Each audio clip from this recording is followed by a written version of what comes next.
Okay, so if you're watching this video, you probably already figured out that if the that SimpliSafe does not, here in 2023, does not have a feature that existed for at least a decade, I would say.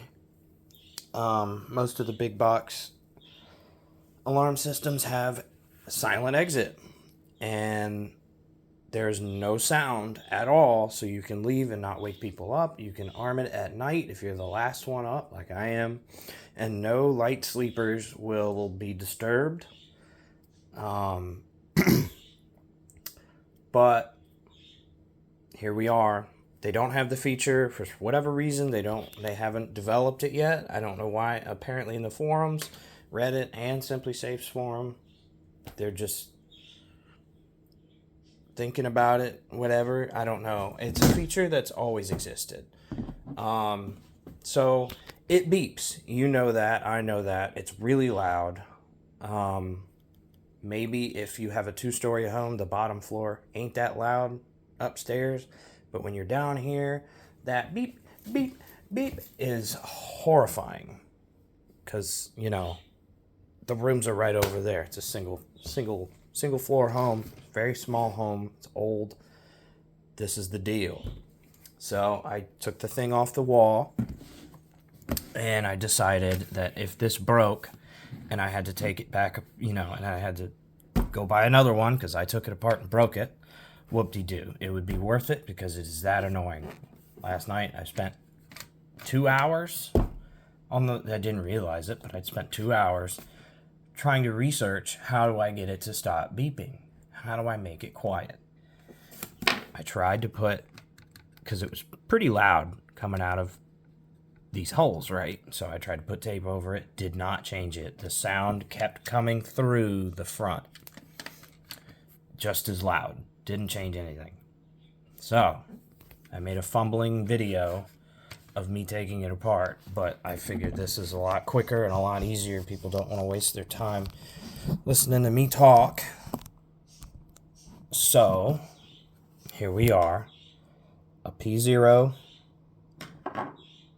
If you're careful, a little pocket screwdriver or the small screwdriver from your set, whatever, a bit driving screw set will work too. If you're really worried about things having nicks in them, you could use a plastic tool, or you might get away with a credit card. Don't use your credit card. Use your discount card or whatever. So what you're going to do is you're going to take these screws out. Why am I looking through the camera? You're going to take 1, 2, 3, 4, 5, 6 screws. 7 and 8 are right there in the battery tray. Make sure you take the batteries out. You do not want a chance to mess this up. Okay, don't wear your fuzzy socks either.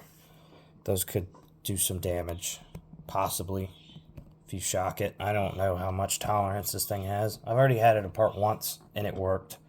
Still works. But, I don't care about...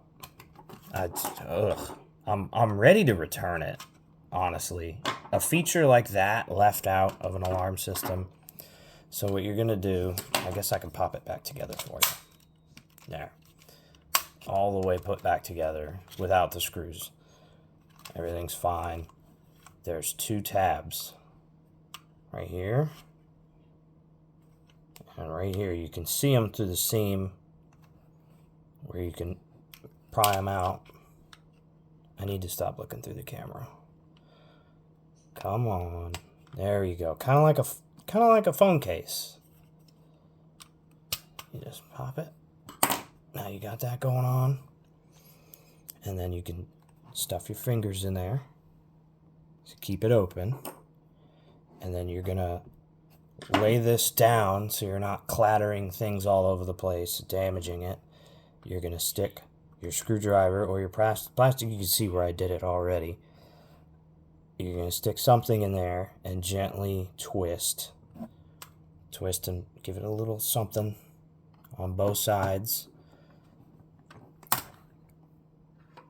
A little pop. You haven't broke it yet. Alright, and then when you flip it over, you're going to have an exposed board for your buttons. Your buttons, you can't mess up the buttons. I mean, you can put them in upside down, it'd be pretty funny, but you know which way's up. You got it. Now that you have that off, there will be 2 slightly larger screws than the rest. Oh, I let these get out of order. There we go. You'll have 2 slightly larger screws here and here. And you'll unscrew those. Those are actually P1s, but because this thing doesn't need to be put together super tight, it's not a car. I'm not worried about stripping them or anything. I just get them snug and stop. It's easy. Now you'll hold the screen. You don't have to, it's not like it's going to go flying anywhere, but you'll make sure this is stable, and you'll go under this board, hopefully with something plastic. Don't use a screwdriver. There are pins back there in a socket. This is not a ribbon cable deal. And then once you get that popped loose, you can kind of try and get your fingers. I should be using a discount card for this. There's your battery tray. Now, if in the event that you tip this over and knock these battery contacts out, they only go one way, and you have this wonderful picture to help you figure out which way the springs and the lands go. I did it. You might do it. Now, before you start messing with the screen and the board, because remember the speaker's right here. Oh, see, I did it anyway. Now, there's one screw holding this whole board together. And it goes right here.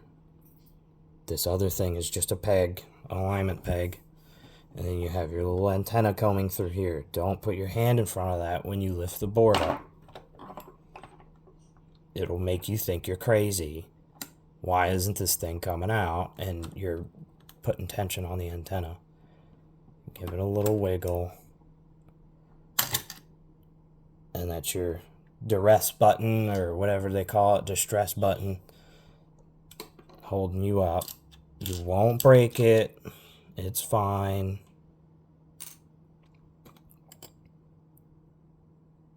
It only goes in one way because the pegs are in a trapezoid. Is that the term? Trapezoid. The 2 small ones go towards the top. That's just how it goes. Alright, now we're done ripping stuff apart. There's your speaker. Putting tape on it leaves it just as loud. It's just a different sound. It's more tinny. You do not need to take any of this apart. That's the ribbon cable for the screen and the buttons. None of that needs to come apart. There's your speaker. What you do with that speaker is up to you. You know when you come home to look at the panel or keypad. You know to go look at it and make sure it's not going off, right? The 0 delay thing that people do where they leave a door open and then they arm it and then they walk out and close it so it can instantly arm, doesn't make any beeping noises with the countdowns. I don't like that. That's how one of these curious cats, they're not mine and they're already adults, so they will go, ooh, open door, and they're going to go right through it and slow me down. And I got to chase a cat and all that. I don't like it. Bugs, all that stuff. I don't like it. It's not an option. And then if I'm in a rush and I forget, I'll hit home, go to the door, and I'll instantly have my ears ring. And then I'll still wake somebody up. And when you come home, it's still going to beep when it's time to disarm And if you come home and somebody's already asleep, it's real annoying. Real annoying. They know if something's wrong, that alarm's going to go off. So, this is at your own thing, you know? You got to make a decision. Is this right for you? I'm going to unsolder this speaker. These two little pegs, where the circle is, that's where the speaker mounts. I'm going to carefully unsolder that. And I'm going to pull it out. I don't have a solder sucker, so I can't do it the fancy way. I'm probably just going to gently clamp it with some vice grips or something and stand it up on something with the pliers hanging off of it, and then or you could have somebody hold on to it while you heat it up and they can pull. I'm just going to get it wet and pull it out and let it pull itself out with weight. It's not a tight thing. Once you melt that solder, it's out. Well, here we go. Now, while I got the iron warming up, I took a little pause there. There's one other little trick that'll help you. If you like your doors to automatically lock when you close them, you can, just like you installed, well, you might have not took it apart. I take everything apart. You know, it's all stuck up there. I just use tape. But if you're going to be moving furniture or whatever and you just don't want it to automatically lock, you can quite literally, I don't think it's going to work now because I have the keypad apart, but you know, you can just slide it to the right real gentle. How many times can you do that without it being a problem? I don't know. I don't know how expensive these are, but I didn't pay attention. I just wanted an alarm system that connected to my phone, but that's how you do it. It says door open and it won't relock your lock. You can open it, go in and out 14,000 times like I do because I'm scatterbrained. It works. I did that to the front door while I was doing the camera because whatever. The camera's pretty good. The sensors are pretty good. I don't know how sensitive the glass break is. I haven't tried it. I'd imagine because it's a 20-foot whatever and they want them in the same room as the glass that might break, I don't think it's really going to be very useful. I might try it one day, get the empty recycle bin and throw a bad light bulb in it, see what happens. I would have to do that today. Today's the last day of my practice, whatever. We're almost there. I should have a wet paper towel. If you've soldered before, this is going to be super easy. If you haven't, it's a pretty expensive thing to be messing with. Maybe you could take some old TV remotes apart or something and play with those, or get like a grocery store, if they still have those, I don't know. Get a grocery store universal remote or something, whatever, anything with stuff soldered to a board, you could get that and do it that way and learn your little hard lessons.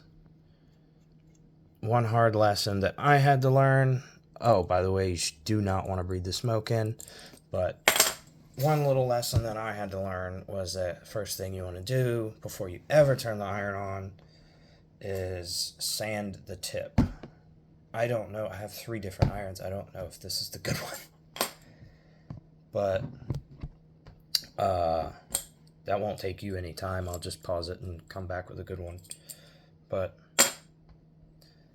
sand the tip real good, make it shiny, and then as soon as it gets hot, cover it in solder, and then shake off the excess or wipe it off. This should be ready. Let's see. I just figured maybe Some other tips that somebody hasn't figured out yet. Oh, this is that one. I made a mistake. This one only has one little shiny spot. Maybe that'll work to my advantage. I need my pliers. Okay, I squeezed the pliers on there. You don't need the biggest, heaviest, craziest pliers. I'm just assuming out of my little collection of pliers that this is going to be the best one to make this fall out once I get all the solder off of it. Try not to burn my hand. I really just want this to come out. I'm just going to be touching it and seeing if it'll come out. See if it'll melt. This should be hot enough. Oh yeah. Keep that off of you. Super bad to breathe in. Oh yeah. I really don't know how I'm gonna do this. Because I don't have something. Maybe I'll get a wire. I got a piece of wire, but it's too big. I'm just gonna try and heat this up, and hopefully I can heat it up quick enough to make it fall off. Otherwise, I'm just gonna destroy the speaker and clip it off of the other side. This is the worst iron I could have grabbed.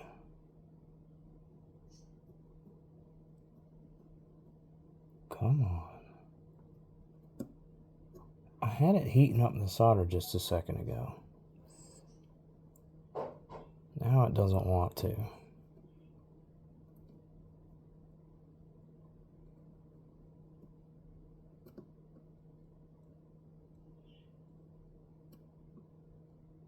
Come on, dude. I think I'm just gonna clip this thing off. I really don't care at this point. I'd rather break it than listen to it.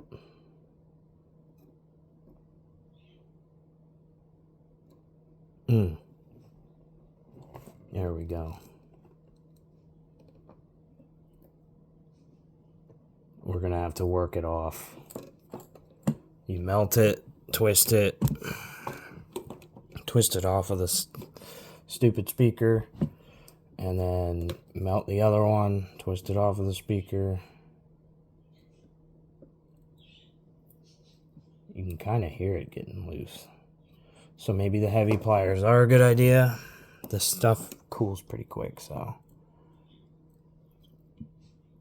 But I'm also not letting it get completely cold, so I might get what I want. Complete removal. And the pliers are holding on. Come on, heat it up. Get it off of there. We're almost there. It's sad that this is what we got to do. Oh. Well, we melted the speaker. I didn't expect that. That might be just as good. Yeah, we melted it. That might be just as good. I got it too hot. I was working on it too fast. I kept going back and forth, back and forth. I should have let it cool, walk away, have a Twix, whatever. There's no, I'm not really worried about it now. I might just leave it like that. So if you go too fast, you melt it and it comes apart. So now we're going to find out if it still beeps. I need to get this iron away from me before I accidentally burn myself. Put that to the side. Alright, so reassembly. Hopefully I can figure out how to put the stopping points on here so you can just jump. First off, your battery tabs. That one's supposed to have a spring on the bottom and a land on the top. Oh. whatever. It doesn't look like it matters which orientation, as long as the batteries connect. And then the other side is spring on top, land on the bottom. It's already included in the board. So, just like that, we're back together. We're good. Put that back over there. Now, your duress button, distress, whatever it is, put that back in. Slide your screen. So if you successfully unsolder it, it will definitely be quiet. I'm just seeing if you make the same mistake that I did, it's going to pop into place because that button fits pretty good, pretty close. And then if you've already forgotten this little flat screw, if it would focus, the little screw with a head, or the I forgot what it's called, a flange screw goes over the board. And you can figure that out through elimination, because you got your 2 big screws that you took out, and then you got 8 little screws that hold the whole body together. So now all your stuff works, all your buttons click. Your next thing, the pins, getting the pins aligned. Get your back end in first, or bottom, I guess this would be. And then what you can do is you can push right here, and you can push right here. It should sit right down, and over here too, but the connector's over here. That's what matters. And whatever else is left, the screws will tighten it up. Oh, I can't wait to not hear the beeping. I'm so excited. It's just mind-blowing that this is not a feature. They don't have that feature. And it could be put through on a software update or firmware or whatever this thing runs off of. I'm assuming this keypad is firmware. Again, this is a P1. And it's really annoying that there's 2 different screw types. They could have just added more flange screws. Okay, this is back. Next, we're gonna lay our buttons. Obviously, it goes like that. If you put it in upside down, that'd be hilarious. You'd be pushing all the wrong buttons. Talk about anti-intruder. Snap it. Snap it. 2 snaps each side. Everything's nice and flush. Right back together, because if you start screwing it in and it's not snapped, you're going to scare yourself. The 2 screws in the... Oh, geez. 2 screws right there. Oh, those aren't pockets. I don't have the greatest... I'm an auto mechanic, so dexterity is where it matters. And we're not typically doing stuff like this, but it's useful. Snug. That's all we need. We don't need to crank this thing down. I'm using the world's tiniest screwdriver, it feels like. Just get them to where they stop. Just a teensy bit. Or if you're the type of person who breaks things when they over tighten them, just go until it stops. Keep a loose grip on the screwdriver. Something.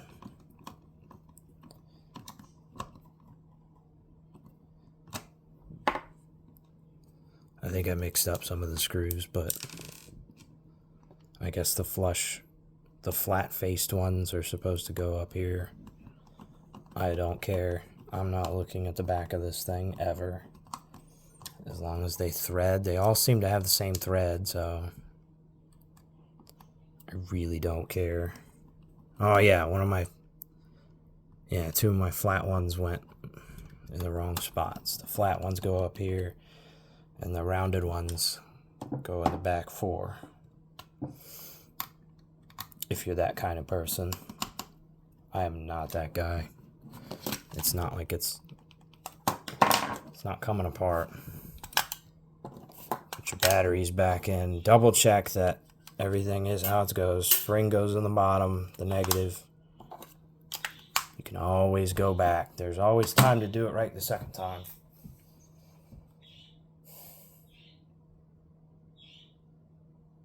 Something's occurring.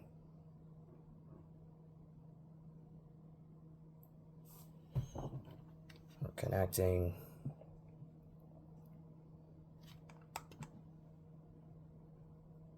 Backdoor entry is open.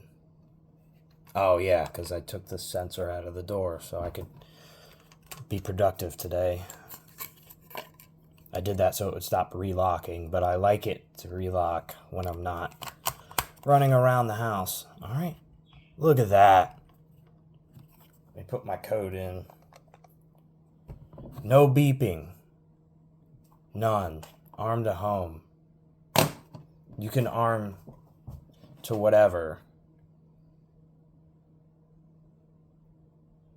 And it'll, if I put the sensor back on the door, it will just start monitoring that door. Right now the door is free to do whatever it pleases. Same thing with my garage doors open. All of that. It's armed. We're done. No more beeping. You got to see it first. This is my first try doing that. I'm kind of upset that I melted it. That's not what I wanted.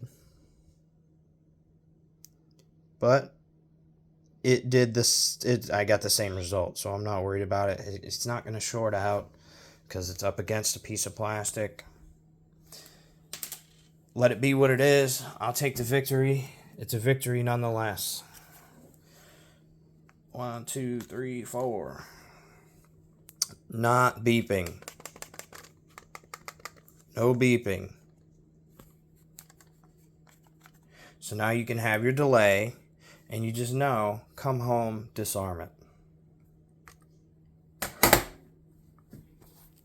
Good to go.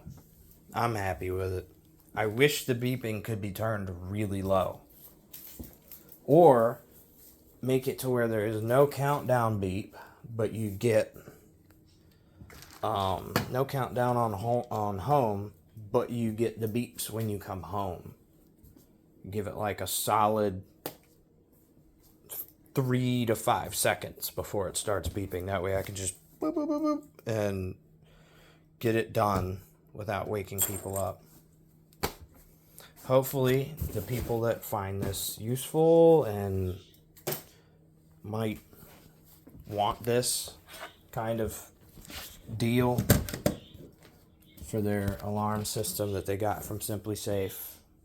Hopefully this helps you, especially if you're handy. I think by looking at that speaker, if I didn't already throw it away, I think you could get away with not soldering, as my soldering iron burns into the oranges.